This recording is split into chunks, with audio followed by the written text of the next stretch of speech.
Virtual class में स्वागत करती हूँ।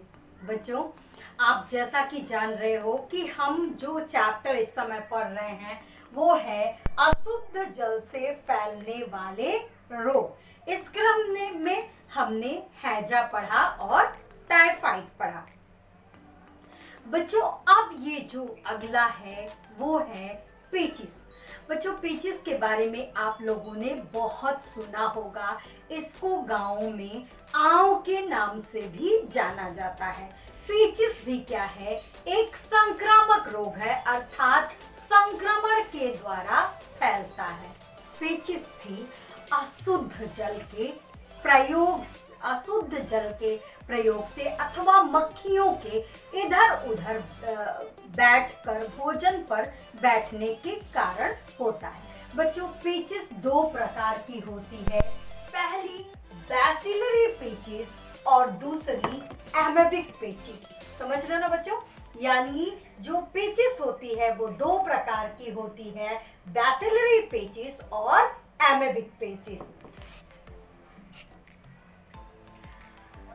ये जो पेचिस है उसका जो उद्भवन काल है वो 1 से 2 दिन होता है, यानी संक्रमण की जो अवधि होती है वो 1 से 2 दिन की होती है। और कारण बच्चों, दोनों जो पेचिस के जीवाणु हैं वो अलग अलग हैं। जो बैसिलरी पेचिस है वो बैसिलरी नामक जीवाणु से फैलता है, जबकि एमीबिक पेचिस एक प्रकार के अमीबा एंटामीबा हिस्टोलिटिका से फैलता है। ये दोनों प्रकार की पेचिस दो अलग अलग जीवाणुओं के कारण फैलती है। और दूसरा, इन जीवाणुओं के अलावा इसका संवहन दूषित जल और मक्खियां करती हैं।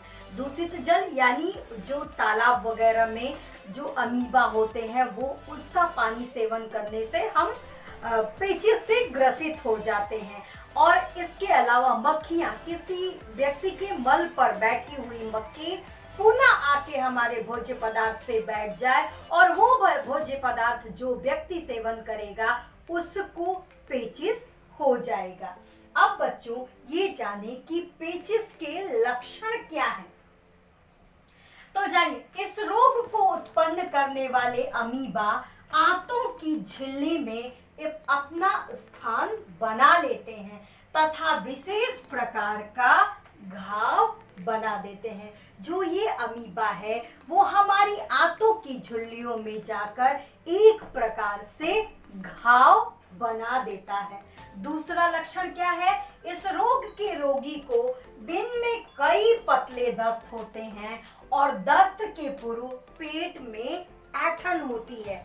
बार बार उसे टॉयलेट जाना पड़ता है और उसको क्या होता है, उसके पेट में दस्त से पूर्व उसके पेट में ऐंठन होती है।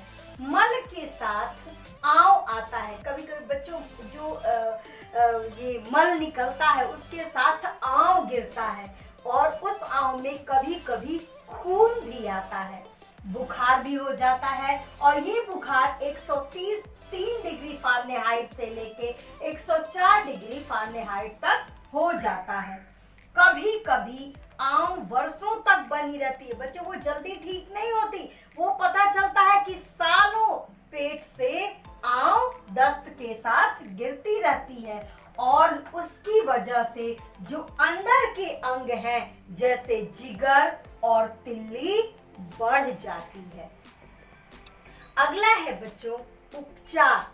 कैसे, अगर कोई किसी व्यक्ति को पेचिस हो गया है तो हम उसका उपचार कैसे करेंगे, क्या करेंगे कि वो व्यक्ति स्वस्थ हो जाए। तो बच्चों, सबसे पहला काम हमारा क्या होता है? अगर कोई भी व्यक्ति किसी रोग से ग्रसित होता है तो हमारा सबसे पहला दायित्व होता है कि उसे किसी योग्य चिकित्सक के पास ले जाएं। दूसरा, रोगी को तरल आहार देना चाहिए। बच्चों, रोगी को हमेशा लिक्विड फूड देना चाहिए ताकि उसके शरीर से निकलने वाले जल की प्रतिपूर्ति की जा सके। उबला पानी पिलाना चाहिए। वो पानी उबालने से वो पानी शुद्ध हो जाता है, इसलिए रोगी को उबला पानी देना चाहिए ताकि उसे शुद्ध जल की प्राप्ति हो। बच्चों, एक आती है इसबगोल की भूसी। दही के साथ उस इसबगोल की भूसी को रोगी को खिलाना चाहिए, जिससे रोगी को काफी राहत मिलती है। रोगी को व्यक्तिगत सफाई पर विशेष ध्यान देना चाहिए। जो रोगी है उसे अपनी व्यक्तिगत साफ सफाई पर विशेष ध्यान देना चाहिए और रोगी जिस कमरे में रहे वो कमरा स्वच्छ और हवादार होना चाहिए। बच्चों, अगला है कि हम अगर मान लो ये तो उपचार हो गया, हम उस रोग से बचे कैसे, है ना, कि वो रोग हमें हो ही ना, उसका बचाव क्या है। तो उसका बचाव सबसे पहले क्या है, दूषित जल से फैलने वाला रोग है तो दूषित जल को नहीं पीना चाहिए, दूषित जल को सदैव शुद्ध करके ही पीना चाहिए। दूसरा क्या है बच्चों कि जो रोगी है, जो हमारे आसपास रोगी है, उसको स्वच्छ वातावरण में रखना चाहिए। अगला है रोगी का जो मल इत्यादि है, क्योंकि ये जो मल इत्यादि है ना, उसी पर इस रोग के रोगाणु रहते हैं और मक्खियां वहीं से उनका संवहन करती हैं। तो रोगी के मल का निसंक्रमण बहुत आवश्यक है। खुले भोजन, फल, मिठाइयों का प्रयोग नहीं करना चाहिए। सदैव शुद्ध जल पीना चाहिए। व्यक्तिगत साफ सफाई का ध्यान रखना चाहिए और तालाब तथा कुओं के जल यदि प्रयोग करते हो तो उसमें पोटेशियम परमैंगनेट डालना चाहिए।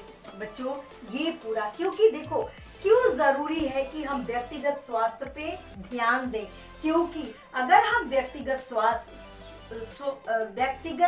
स्वच्छता पे ध्यान देते हैं तो हमारा जो कीटाणुओं से जो संपर्क होगा वो मिनिमम हो जाएगा।